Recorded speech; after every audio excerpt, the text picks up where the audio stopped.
everybody, and welcome to Lights, Camera, Exploitation, your guide to exploitive cinema. This is the pod boss, TJ Bowser, and joining me as always is my doppelganger, Kanga-Banga from down under, Mr. Brody Kane. Howdy, howdy, mateys. And Mr. Risky Business. How y'all doing out there? Today is July 2nd, 2021, and we got a doozy of an episode for you today. But first, it's time for your slice of life. Brody Kane, how goes it? It all goes, mate. It all goes. Currently moving house at the moment, so it's been pretty chaotic these last few days. I really don't miss moving house. I fucking hate it, if anything. But we've got a good group of people there giving us a hand, so we're getting shit done quickly, which is good. So hopefully we should be done by tomorrow, if not today at the latest. But yeah, other than that, working as always, mate. My 88 Films Puppet Master 2 came this week, and my God, it looks good on Blu-ray. Glorious. When was the last time you watched that film? I'd have to say it would have been at least 5 years ago, I reckon. Yeah. It's weird because I tend to get these Puppet Master cravings every now and then and just revisit the whole franchise from start to finish, and actually, which led me to this week buying a Blade replica. Yes. I see that, yeah, Full Moon are having a, is it 4th of July sale? Yes. Yep. And yeah, I thought I'd treat myself. So yeah, they've sent it out and I'm just impatiently waiting for it to rock up on my doorstep. But yeah, other than that, mate, not much. Watch this fantastic film, obviously. And yeah, that's pretty much it. What about you, Slick Nick? Pretty much just hanging out, working as always. Not mostly just getting ready for this trip. 2 weeks from now, going to be gone. Big cross-country road trip for pretty much the entire week. So getting some camping stuff together, just everything packed away and squared away for when I'm going to be gone and everything. I watched a couple of movies. I finally actually saw Knives Out, which I missed a couple years ago when that came out, and that was really, really fucking good. I also watched Unhinged with Russell Crowe, which was pretty good as well. I heard you saw that one in theaters, Brody. I didn't even know it got a theatrical release. It's just on Amazon up here. Yeah, I think that was partially due to like when COVID first started. So yeah, it was playing in selective theaters down this way. So, but yeah, fantastic film. Yeah, it was really good. Man, other than that, watching this movie, just kind of getting stuff together to get out and get on vacation in a couple weeks, which will be really nice, honestly. How about you, TJ? Well, last week, whenever we were supposed to record, I got fucking deathly ill, so we had to put it on pause for a little bit, and we will be making it up over the course of the next couple weeks with double episodes and stuff, trying to catch up with you guys on lay content. But I got a package from Germany in from my friend Rod Lane at betteroffdead.eu. He sent me my Nightmare on Elm Street 4 diner glove, and it's absolutely glorious, and I can't wait to display it properly. I also got a package in from Vinegar Syndrome from their Black Friday sale. Finally, but I found out why it took so long is because they added a movie from my lovely co-host Brody Kane here. He sent me the film The Color, and it is glorious, featuring Madeline Smith and Malcolm McDowell. It is a two-person cast, and it is a thrill ride beginning to end, and I'd recommend that film to anyone who likes a Hitchcockian style with a genre-bending twist at the end. Check that out via Vinegar Syndrome. Yeah, thank you, Brody, once again. But yes, I also got the Scanner Cop 1 and 2 4K set, and that looks fantastic in 4K. The coloring, the HDR is just something that is just, I never thought I would ever see these films presented in such glorious fashion. Thank you, and wonderful job on the documentaries featured in those films as well. That is tremendous. But I am excited to talk about this lost gem. I'm thankful that George mentioned it before we lost him. That way the hunt began, so we can talk about it on this episode. And that is The Amusement Park from 1973.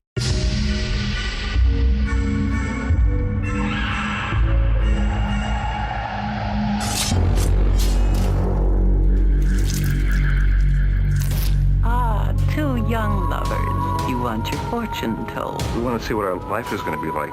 What part of life? When we get old. Are you sure? Yeah. You must see it all to the end. Sure. There's nothing outside. I'm going outside anyway. There's nothing outside. Nothing. One of these times, the door will open in your life, and you will step into the amusement park. Oh, no. Oh, it's fun. You'll like it. You'll really like it. Full of hope, anticipation for the future, and curiosity for what you will find there.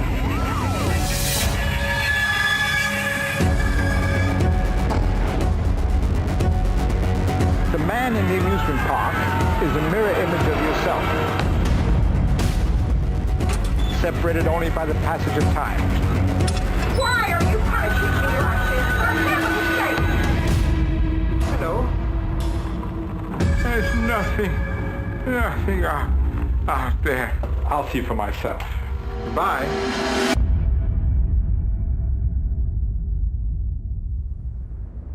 I'll see you in the park someday. And that is from director George A. Romero, who also did Night of the Living Dead in 1968, Martin in 1977, Creepshow in 1982, and Survival of the Dead in 2009. Writers Wally Cook, cinematographer S. William Hinsman, who also worked on The Crazies in 1973, Santa Claus in 1996, one of Brody's favorites, Captured Alive in 1997, and Solunatics in 2002. Editor would also be George A. Romero. Other films he edited would be There's Always Vanilla in 1971, The Crazies in 1973, Dawn of the Dead in 1978, oh, the perfect film, and Night Riders in 1981. Producers Richard P. Rubenstein, we've heard that on many other shows, Day of the Dead in 1985, Pet Sematary in 1989, Brody's favorite movie, Thinner in 1996, and Dune in 2021. Sound by Michael Gornick, who would become a DP on films such as Dawn of the Dead in 1978, Night Riders in 1981, Creepshow in 1982, and Day of the Dead in 1985. And then let's mention some of the restoration crew, and that is Sandra Schulberg, the president of the Indie Collect. And then the restoration colorist is Anastasia Kippola, who also worked on Home Movie from 1973, a comedy in 6 Unnatural Acts from 1975, Thank You and Good Night in 1991, and Wiki Wachi Girls from 2000. And then our restoration sound guy would be Phil Mahoney, who also worked on Repairman from 2011, The Undertaker's Son in 2017, Wallflower in 2018, and The Return of Gabriel in 2020. Now, the initial budget from this, or what are we calling this film, this short, this masterpiece, it was $37,000. It was commissioned by a church, boys? That would be correct. Yes. The Lutheran Service Society. Okay, that's where that $37,000 came into play, and we'll talk about that a little bit more later, starring the only trained actor in this, and that is Lincoln Mazel, who also did an episode of Net Playhouse in 1966, and Martin with George Romero in 1977. Some other names will be Harry Albacker, Phyllis Casterweiler, Pete Chauvin, Marion Cook, and Sally Irwin. Brody? An elderly gentleman goes for what he assumes will be an ordinary day at the amusement park, only to find himself in the middle of a hellish nightmare instead. Hell yeah. And that he does. Okay, so this film won no awards, mainly because of the fact that it was hidden. Never released. Absolutely shelved immediately.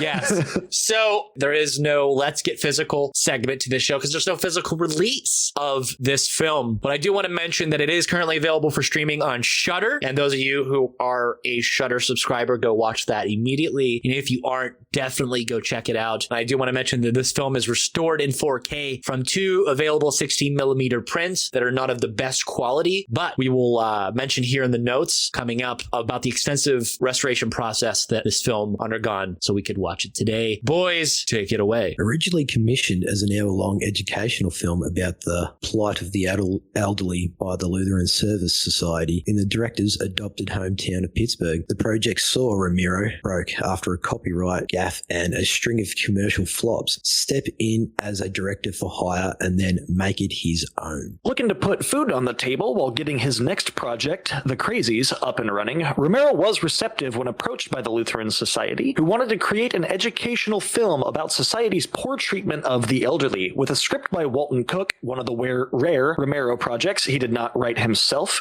Romero's only work for hire, called The Amusement Park, was apparently so disturbing that the Lutheran Society never released it. Quote, I know a lot of people have been using the word lost, but it wasn't really quite lost, says Romero's widow, Suzanne Desrochers Romero. It was more about it being shelved, I guess, maybe. It was really not a film. It was a PSA. It was meant to be shown in Lutheran Society community centers. They probably thought it was a bit edgier than they would have liked, even when I went to the gerontology department at the University of Pittsburgh Pittsburgh and showed them the film, they thought it was way too edgy. They were completely taken aback by it. So I imagine that in 1973, they would have felt the same way. In an interview with Den of Geek about George and releasing the film, Suzanne Romero states, I had been basically his gatekeeper since 2005, and I had never heard him mention this film ever in any of his interviews. A friend of ours, Julia, who was a programmer of the Torino Film Festival, had the film. She gave me the 16, which I put in my office, and a DVD. Just 3 or 4 weeks before George's death in July 2017, I have to say I was gobsmacked. Suzanne also states that, first of all, it's even hard to describe. It's so unique, it's edgy, it's still relevant, it still has Romero all over it. I said to him, what the heck? You never mentioned this. He goes, well, it was a community thing. It was nothing. So humble. I know, right? He makes a PSA really good. He's like, crap. When asked in an interview about the pre-production with journalist Colin Suter, Roger Ebert, Suzanne Romero states it was a $37,000 budget. It was, as George would say, a 3-day bing bang boom. Walton Cook wrote a script, but there's not much dialogue in the film, as you know. It's a very thin script. He was hired and Lincoln Maisel was the only guild member, so he had to be paid. As it turns out, after it was shot and put in the can, he donated his fee back to the film. So it was a very lovely gesture. Lincoln died at 103 years old. I didn't know that. I've spoken to his grandchildren who said he lived a beautiful, long life. So that's great. When I went to try and find another print, my print was terrible. So I called the Lutheran Society and hoped that they would have a print, but they had no record of the film. They had no record of it being commissioned. 0. We did find another print. It was worse than mine, so we ended up using the one that I had. Indie Collect did the best that they could. They performed miracles because it was a disaster. Frame by frame, they fixed it, and then it was getting all my ducks in a row to see if I could get this film out, because I thought it was an important film to have, exposed for A, Romero, and B, the subject matter, which is terribly important. That it is. Mm-hmm. Suzanne also talks about rediscovering George's underrated and undiscovered films for the fans, and she states that it is wonderful, I have to say. I'm so glad he is front of mind for a lot of people who are Romero fans, and I feel like my job has been done, and I hope to do more. I just think that the part of his legacy is to unbox him from the box that he was in, and to have him be discovered as an artist, not so much as a zombie director, even though there is nothing disparaging about that statement, because I think it's fantastic. I just want people to understand that there were other layers to him. I find it interesting that people are starting to discover him in a much larger context. Maybe a lot of people haven't seen Martin, or certainly have not seen Bruiser or Night Riders, and maybe it's time for them to take a look at these films and take a look at his artistry. Suzanne also talking about the restoration process of the film. She said, well, it was a mess, no doubt about it. My copy was the best of the 3, but it was warped. It was ripped, scratched, and faded. It was all of those things. First of all, technology today is astounding. They have such great equipment. It was painstaking. It was frame by frame by frame. I would come in and oversee or take a look at how it was coming along. The sound was separate from the actual pictures, so we needed to work that out as well. There was a piece of music that we couldn't find, so we couldn't get it licensed, so we had to use something else. So yeah, there was some stuff to go through with the process, but they did such a terrific job, of course.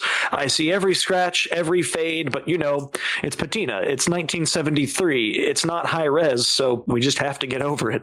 When asked what this was like for Suzanne as a personal journey of rediscovering her husband's life work, Suzanne is quoted by saying, "It's a labour of love. I've told this story before, but when we were playing Scrabble about 5 weeks before he passed, I asked him what he thought his legacy was, and he said, nobody really cares. And I thought, oh my God, I have to say it disturbed me big time. I didn't say anything at the time, and then he passed, and I kept hearing those words. It gave me the push to prove him wrong. So that's what I'm doing. I'm proving him wrong. Every day I'm proving him wrong, because I do think people care. I do think that I would like to take him out of that box and have him seen seen as a filmmaker, an artist, and an American artist. Someone who had a voice, someone who had something to say and used film to say it. So rightfully so.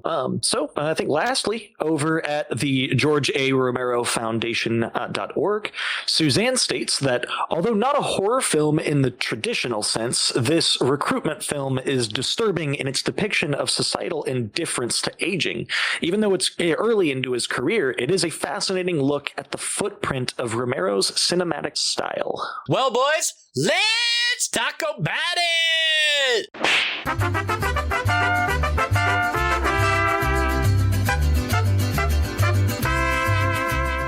Okay, so what was your favorite performance? Brodicane, take it away. I loved Lincoln Maisel. My God. His performance was fucking incredible in this film. And for him not to have done any more films, like I think, was it only 3 films that he's Martin, done? mostly. This is feature. Oh my God, this man, I honestly believe he could have won an Oscar.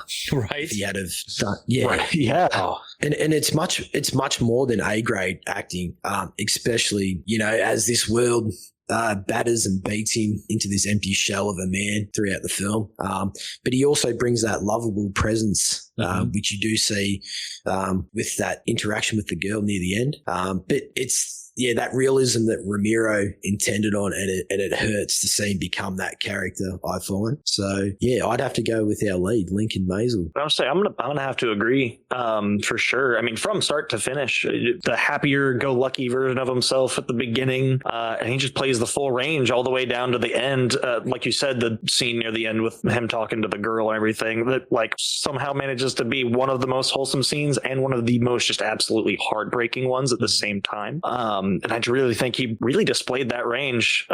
He definitely could have done more. I feel like it would have helped his career a lot for this to have been released as well, for sure, if it was, early like it was, because obviously Romero liked him enough to have him star in Martin after this. I mean, rightfully so. I can't really think of any others that stand out that much throughout the course of the film aside from him, though, to be fair, for a lot of it is just kind of surrealism, so people are sort of in and out a little bit because it kind of assaults you with like the overstimulation of just all the people and everything in the park. I will have to say the lady who played the older version of the teenage woman that goes into the good fortune teller, great. Her like panic of trying to get her husband help while she's on the payphone, the doctor's not listening to her, and like all of that, it hurt to watch, but like in a good way, kind of. So I would say like honorary mention go to her. About you, TJ, are you on board with us? Or? Yeah, I think we're all going to be on the same page with this performance. Okay. I think Lincoln just takes it home, and it's just a completely believable performance. And, for such a bare bones script, his body language tells such an interesting story, and it tells so much. And we see such an interesting progression of his character throughout the course of this film. And it's really fucking awesome the way that he portrays this character, the way that he translated the script. It's very believable, very realistic, and he's very relatable. Absolutely. I just got to, and this might go down as maybe favorite scene, but I've just got to point out his opening and ending monologue. He feels like a completely different person. That's haunting in and of itself, I feel. Yeah. But the way he separates himself as the character to his everyday self with these monologues, it's like you think he was 2 different actors. Yeah. Yeah. It's crazy. And for an actor to do that hasn't really done much work. Like that's incredible. I feel like this should have been in Tales of the Dark Side. Yeah. Well, it feels like a Twilight Zone episode, I felt. Yeah. And it does. I just say Tales because I feel like didn't Romero work on Tales? Yeah, definitely would fit along those lines of his, because it's not like a feature type thing, but it's just how metaphorical it is and the way that the story loops. It's definitely that sort of style where it's that it can stand alone. Mm-hmm. Yes, absolutely. Didn't George A. Romero, was it him or someone else class Tales of the Dark Side as Creepshow 3? Where have I heard that before? Someone has actually stated that I think Romero classed Tales of the Dark Side as Creepshow 3. Look, an authentic voodoo doll. Somebody already sent for it. Yeah, we can't get that. But yeah, favorite set piece. I actually just went with like the Dodgem car ride. Yeah, it's just I don't know, like because it was a really entertaining scene, and but this was I'm sort of elaborating. You know what my favorite part of the car scene is? Yes, Old mate Romero showing up. Yeah. I didn't even pick up on that until you've actually told me that, and I went back and watched it. I'm like, oh fuck, there he is. He didn't even have a beard. I know, right? It's so strange seeing him like that. Yeah, that's so cool. Because he's done, cameos in his work pretty much all throughout it. He's the mayor from the original Crazies and all that as well. Beginning of Dawn of the Dead. Mm-hmm. So like it was cool to see that. I didn't catch it the first time either, just because he looked so different. Right. That when I was going back and doing the notes and everything, I was like, oh shit, he was in it. Oh, he was the douchebag in the bumper car. You guys didn't mention it, but since we are on the topic of sets, the amusement park has been demolished, I believe. Yes, I believe it was like Westview. Yeah, it sounds Park was the name. Yeah. I think it was New Jersey or something. Nope. It would have been close PA. to like it was Pennsylvania. Okay, Yeah. all right. Oh, I'm thinking of Action Park, the There other you one go. that closed because it was getting everyone injured as shit. Yeah, it's It should be Westview Park, I believe. Westview Park in Westview, Pennsylvania. Okay, all right. So I was right. Yeah, I was gonna say I saw that as well too. It got torn down like the 90s or something. Like it was around for a little while after it, but yeah. I think if I had to choose a set piece, I'd probably have to go between the Closed 1977. so it only made it another 4 years after that came out. Dang. Yeah, I'm gonna say Kennywood kind of beat them out shortly after that. Okay. Yeah, this is north of Pittsburgh. This Westview Park is, and Kennywood's kind of took over as the main attraction. Kennywood would be used in the film's Adventureland. Oh no shit. Yeah. That's awesome. I fucking love that movie. Yes. Anyway, set piece. I think I have to choose between is it the fun house that he goes into that's like the physical therapy treatment center that's basically a freaking like torture room that he like runs out of, and everyone in the line outside like, no, you'll love it in there, and they're all trying to get him to go back in. A elderly friendly ride, and he goes in, and it's just the workout area. Horrible. Yeah, it's like like an old elderly folks' home. daycare. Yeah, it's fucked. And he panics and runs back out. Yeah, I'd say either that or the White Room opening. Because gotta go with the White Room. So fucking insane. The beginning of it's Day of the Dead, right? Yeah. Where I was as soon as it popped up, I went, I know where you used that again. But the door randomly in the middle of the fucking Tommy is so beyond his time. He is thinking way beyond his time, because this shit would become popular like 40 years later. Right. Man, it's so good. What about you, Brady? Oh yeah, no, I already said. He said the bumper cars. You said the bumper cars. Yeah. But actually, it was for the reason I forgot to mention. It was for the reason that this was the moment it actually this scene, like I was saying, this was the moment where it hit me. It made me question my own actions towards old people, and not to mention our lead once again. I feel that this moment is where he really starts to break down. And you can tell by the expressions on his face in this scene. The moment the cop doesn't take him seriously because of his glasses, you really see it in his face, like his soul leave his body. Like it's just like that one hurt. Yeah. Yeah. Yeah, that was. Yeah, that's me. What about you, Mr. Bowser? Yeah, I love the amusement park. Just that whole setting alone and using it as a metaphor for life is just fantastic. I'm just going to go with the amusement park. No, it's fair. I really do like it as sort of the metaphor for just going through life, all the different rides and everything. And that intro of all the elderly people having to sell like all of their stuff to the ticket taker just to get in. He's so good. He's just so good at establishing that just metaphor for everything, which I mean, Dawn of the Dead, American consumerism, the Crazies, Vietnam War, all that. He is, just establishing himself as using, these settings for the metaphors. Watching the Crazies in 2020 was eye-opening. I can see that. It's terrifying. I should probably rewatch the original here sometime soon as well. I showed the boys at the same time like a CDC webpage screenshot that I had, which pretty much outlined the same things that happen in the Crazies as a contingency plan. for COVID, and it really freaked them out. So we talked about that on that episode. And I was, this is going to be taken out in the edit, but I totally had them convinced that the episode was going to get taken down because we talked about all this shit. I don't know how many times he said pandemic and virus on that episode, but I'm surprised it's still up. Fucking A. But yeah, favorite scene, boys. Well, I had the opening and ending scene where, you got this happy man talking to a depressed version of himself. But then to see it come full circle like a never-ending cycle. Train ride is haunting to me. Yeah. Oh, yeah.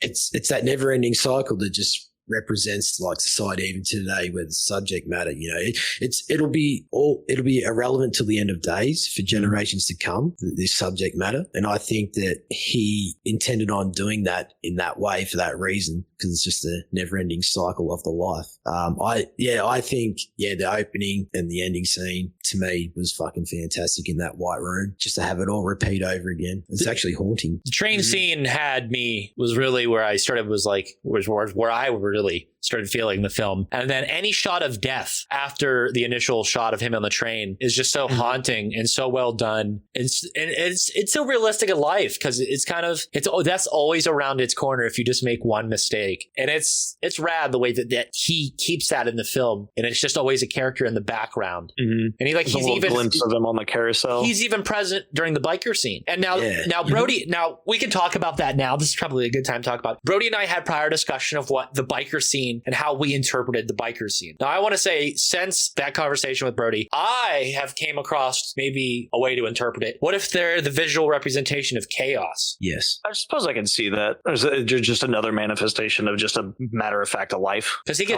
gets beat, and then death flashes there for a couple minutes, for a couple frames, and then whenever he's coming to, nobody's helping him. I just saw those guys because it was so random, because it was chaos, because chaos kind of happens out of nowhere. You really can never predict it. That's just how I saw it. Again, that scene is super interpreted. Absolutely. And how I saw it was when he gets knocked over, everyone that is vanished. So he's in his own little realm where death is basically knocking on his door. And then when he comes back to reality, you see people start walking into the frame. So it's just for that little segment. And I honestly, I think you're right, TJ. Yeah, it's just a quick moment of basically knocking on death's door. But that's how I seen it. So I can definitely agree with that. It's pretty similar to the same idea that I had for it as well. Like you said, it is super interpretive. Pretty much anyone's going to look at it and see it differently. It's probably just going to be depending on their experience in life. And really. Fun fact, those bikes were later used in Dawn of the Dead. Oh, that's awesome. No, I just made that up.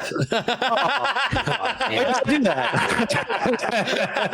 I think people will really do that. I'd like to actually know what type of mask that is.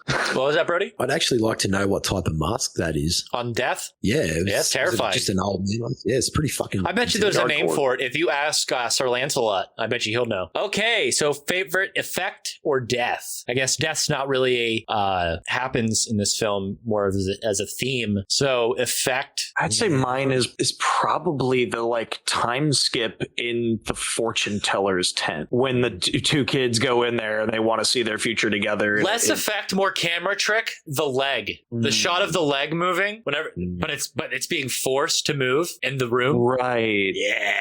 Oh. Yeah. No, that is pretty gnarly. Yeah, this is tough. Yeah, say, can we count editing? Because any editing on the fucking roller coaster is rad. It's just yeah. Well, I was going to say the effect of death himself just popping up every now and then. I think that's a fucking cool little thing in itself. Yeah, because I was going to say there is more editing than effects in this. They almost use the editing as an effect itself, and the cinematography is fantastic on it as well. Every shot is just perfectly well thought out. I mean, you know why this is so unique? Because this has never been done before. Somebody like this type of director who tells stories this way has never been told to do a PSA like this. Right. This is such a weird amalgamation of an opportunity. I know, right? Some of what I saw was people interpreting it as they believed he was too cynical about it. And even beforehand, I was like, did they see his earlier movies? Yeah. It's fairly cynical.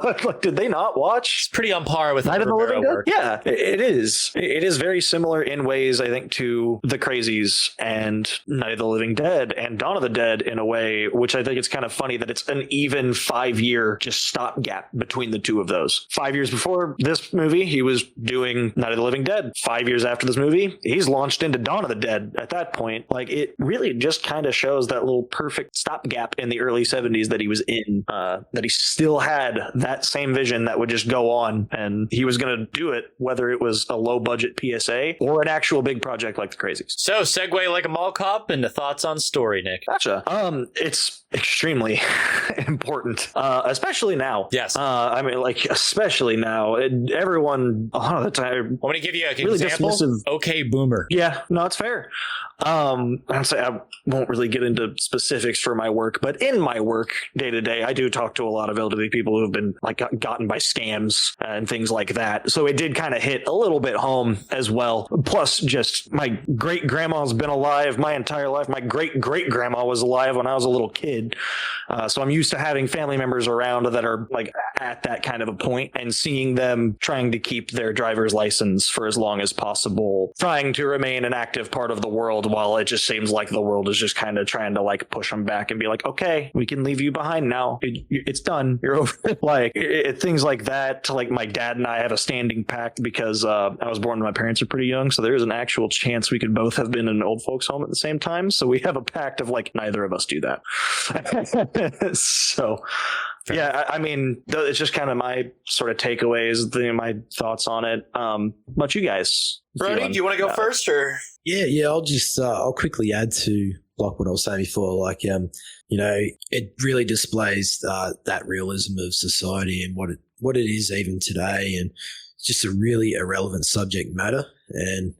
But I do like how this story includes the amusement park to help display the meaning, like, of the film. Easier to take it in. I mean, with metaphor. Yeah, absolutely. Yeah. Yeah, exactly. Yeah, like the roller coaster ride scene where it's just a roller coaster ride of emotions. You're up and down throughout life. It's just, it's a smart thing to do, especially like you said, it's way ahead of its time to use these metaphors. But yeah, I honestly think that this story will never die, especially in real life, because humans are basically pieces of shit when it comes down to it at the end of the day. Yeah. So yeah. Fair assessment. Okay, so if I get a little long-winded, let me know. So like most people, I struggle with my own mortality. So this film challenges your mortality. It makes you think of your own mortality right from the get-go, as Lincoln reminds you that you too will grow old one day. So that lingers on your mind as soon as the film starts, and it sits there for the entire duration that you sit and watch this man go through literal hell, aka life. And it's touching on a multitude of levels. I was very close with my grandmother, and I took care of her in her final days and months leading up to her death. And I saw the decline, and I see what age does to a person, and just time does. And it's truly tolling, and it's heartbreaking at times. And especially the way that society treats those people, the way that the society reacts to those people is truly despicable. And you shouldn't look down on the people that are older. We should look to those in more higher regard, as they have more life experience. They know more than us, as they lived it. They survived it. They wouldn't be here if they didn't know what they were talking about, because they're still fucking here. And the entire point of living is to survive. So why are we even... The fact that it's even an issue in society is just sad. And like Nick said, ageism is still prevalent today, and it might be even worse than ever. It's just the way that things are going with our society and with social media. It's just the older you get, the more pushed out you're becoming. And it's easier to put people in a nursing home than put up the work yourself and to take care of your loved ones. And it's kind of sad. And I hope that when people watch this movie, it inspires them to do better for themselves and those people that they love, or claim to love at least, because those people are the ones that matter most, not the people who are liking your Instagram post or liking your Facebook post. Those don't matter at all. Those don't mean fuck all, as Brody would say. Get with your family, get with your loved ones, take care of them, make memories. That's pretty much Fucking it. A. Yeah, seriously. Like, Damn. you don't know how long they're still going to be around, Spend as much time with them as you possibly can. Takeaways, boys, to wrap it up. I think I mostly kind of gave mine. How did this was fun. how did this film impact you? How did it make you feel? I will start off by saying that the first thing that comes to my head when the end credits are rolling is the world basically chews you up and spits you back out. Mm-hmm. You know, from the day that we're brought into this world, you know, we are all instantly dying of a slow death. And when we reach that old age, you fade into society where, you know, they won't have anything to do with you anymore. And as scary as it is, some of us don't even make it to the amusement park. So I also feel that you could show this film to different generations to come. It really hits close to home, and you basically took the words out of my mouth when you were saying about your grandparents and all that. The same thing happened to me. So that really, really hit me for six after like really eating this film up, thinking about it over and over again.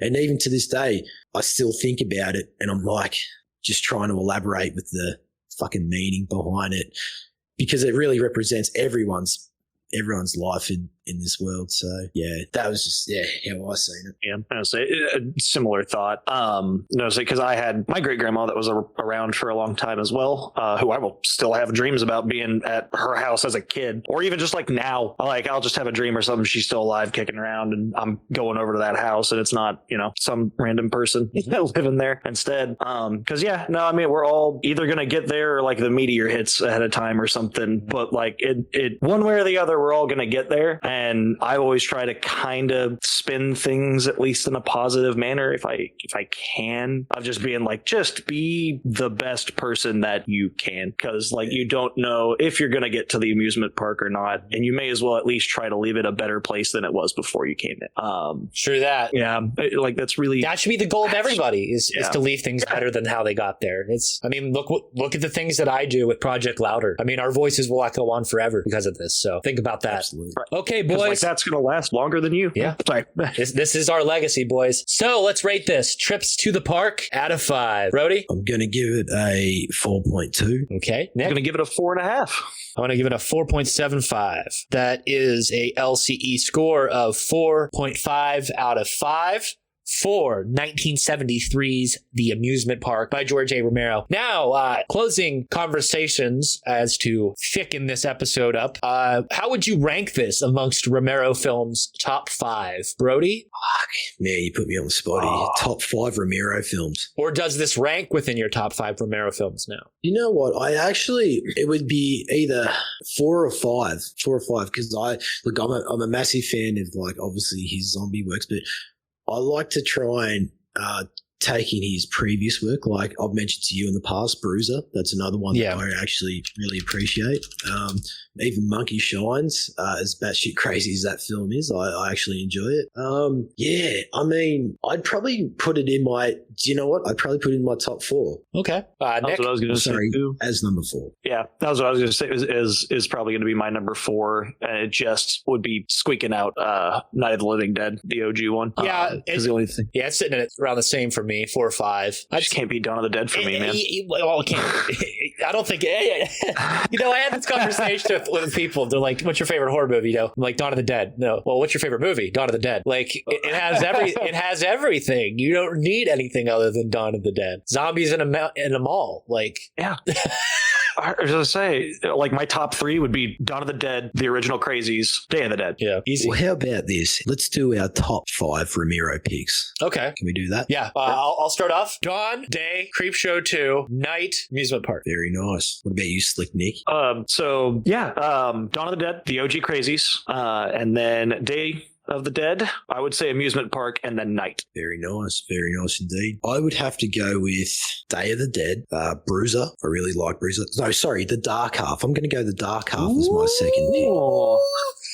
Then I'll go Bruiser. Monkey Shines. No, not Monkey Shines. Monkey Shines last. Sorry. I'll balls this all up. As I do every week. So, yeah, what do I have? Day of the Dead, The Dark Half, Monkey Shines, The Amusement Park, and shit, what was my last one? You didn't say Dawn, or do you not like that film? Dawn of the Dead. No. Actually, no, I like it. I'll just go Dawn of the Dead. Dawn of. Okay. Fucking A. Yeah, I being from Pittsburgh and just having that Romero legacy always prevalent everywhere we go. I mean, even when you go to the Monroeville Mall, they have a bust of George in there commemorating his work in his filmmaking. And it's just, it's awesome. And they have the Living Dead Museum inside that mall as well. And it has a lot of props from his films. And it's really cool being able to go and visit that mall and see still be able to see those places where the zombies roamed and then go to the other places that he films. And I hope one day I'm able to go to that bunker and check out the Day of the Dead areas and stuff. Oh, yeah. It's a storage place. It's like an upscale storage place for people who want to put their boats and RVs in the middle of a mountain. But you can get tours because it has significant historical value. So I do think that one thing that we should talk about is the Two Evil Eyes movie that he did with Dario Argento. I think that movie's interesting. Yeah. Again, still yet to see that. Dawn of the Dead wouldn't have happened if Dario didn't send him that money. Yes, right. Absolutely.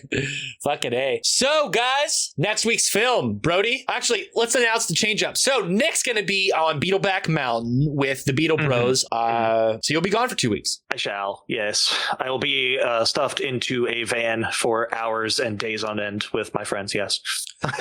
So, in the meantime, Steve Vasquez, Lord Scuba Steve, from the Somewhat Supernatural podcast, will be filling in for Slick Nick here, and he will be bringing us next week's episode, which will be, Brody? Will be one of my picks from Down Under, and it is Lee Winnell's Upgrade. From 2017? That would be correct. Yes. That would be correct, yes. Excellent. And I can't wait to talk about this. This is the fucking coolest throwback to 80s sci-fi horror flicks.